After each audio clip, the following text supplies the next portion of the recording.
Every students, आज मैं आपको बताने वाला हूँ इंडियन कॉन्स्टिट्यूशन के बारे में। भारत का संविधान सन 1946 में कैबिनेट मिशन प्लान के अंतर्गत भारतीय संविधान सभा का प्रस्ताव रखा गया था।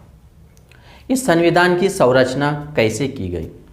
इस संविधान में टोटल 389 मेंबर थे, जिसमें 292 मेंबर्स प्रांतीय विधानसभाओं से थे और 93 देशी रियासतों के मेंबर्स थे और 4 मेंबर ये 4 कमिश्नर्स थे, जिसमें दिल्ली, अजमेर, मारवाड़, कुर्ग, बलूचिस्तान, ब्रिटिश।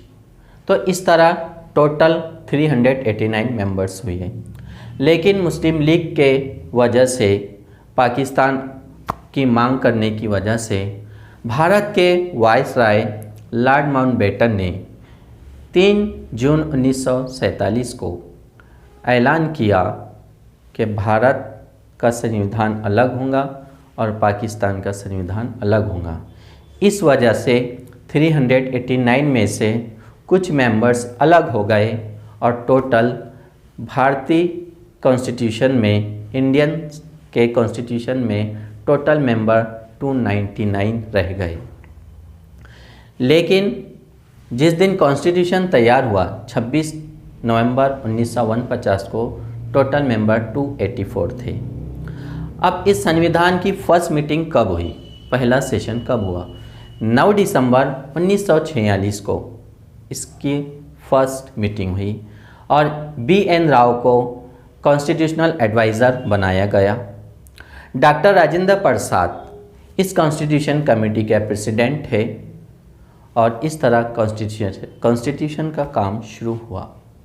इस कॉन्स्टिट्यूशन में टोटल 299 मेंबर्स थे और इसको लिखने के लिए 2 साल 11 महीने 18 दिन का समय लगा। इस तरह कॉन्स्टिट्यूशन तैयार हुआ। इस कॉन्स्टिट्यूशन में सबसे इम्पॉर्टेंट एक कमेटी थी जिसका नाम है ड्राफ्टिंग कमेटी, प्रारूप समिति, मसौदा कमेटी, जिसमें 22 पार्ट्स, 22 पार्ट्स, 395 आर्टिकल, 395 आर्टिकल और 12 शेड्यूल। प्रेजेंट में 12 शेड्यूल है, पहले 8 थे जब संविधान बना था। संविधान की लास्ट मीटिंग, लास्ट सेशन 24 जनवरी 1950 को होगा और 26 जनवरी 1950 को पूरे भारत में लागू किया गया। ऐसा क्यों?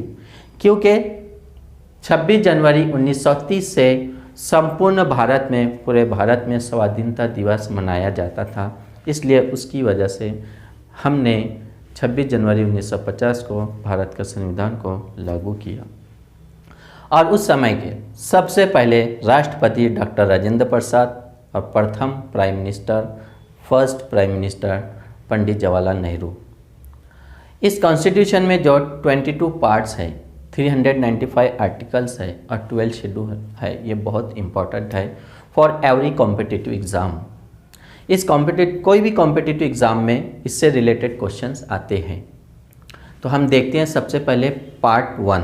पार्ट 1 में article 1 to 4 union and state, यानी पार्ट 1 में स्टेट, कोई भी स्टेट हो या केंद्र शासित प्रदेश हो, उसका नाम रखा जाता है, बाउंड्री बढ़ाई जाती है या स्टेट अलग होते हैं, ये पूरी डिटेल इन्फॉर्मेशन आपको पार्ट 1 में मिलेगा। पार्ट 2 में आर्टिकल 5 to 11 नागरिकता, सिटीजनशिप के लिए। कई लोग भारत की नागरिकता चाहते हैं, कई लोग भारत से विदेश जाते हैं, तो इसकी पूरी डिटेल इन्फॉर्मेशन आपको आर्टिकल 5 to 11 में नागरिकता में मिलेंगी। Part 3 very important, fundamental rights every citizens, बहुत इंपॉर्टेंट है, जिसमें आर्टिकल 12 to 35 है, 12 से 35। इसको हम बुनियादी हुकूक भी कहते हैं उर्दू में और मूल कर्तव्य है हिंदी में।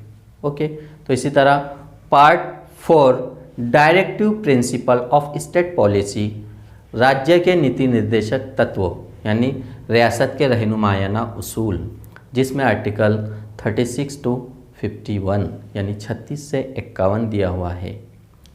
ऐसे ही पार्ट 4A 1976 में अमेंडमेंट किया गया और ऐड किया गया फंडामेंटल ड्यूटीज़, बुनियादी फ़राइज़, जिसको हम बुनियादी फ़राइज़ मीन्स फंडामेंटल ड्यूटीज़ कहते हैं, जिसमें आर्टिकल 51A है, वेरी इंपॉर्टेंट।